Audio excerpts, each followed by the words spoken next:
Assalamualaikum warahmatullahi wabarakatuh. Halo sahabat F1, beginilah kondisi pada sore hari ini ya di Sungai Kecamatan Juli, Kabupaten Birun, kilometer 10 Bunyat. Inilah kondisinya.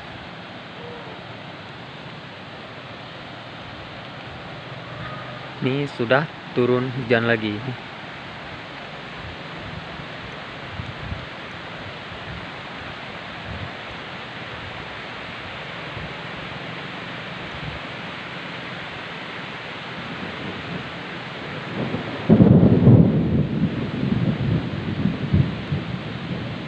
Nyo thala nha, nó habis nyo, lihat kaya nyo.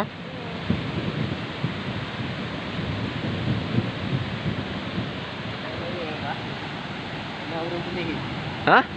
Kaya hana orang nak beli. Pelik lagi kan, habis umur tu. Anteng kaya kan. Aduh, nom lambung-lambung iya.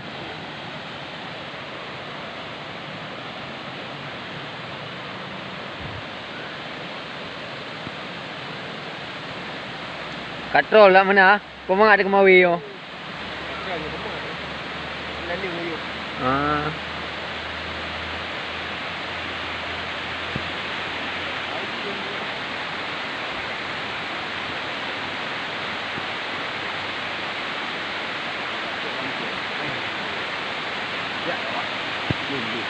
Thala yang habis lah. Atan belum yo.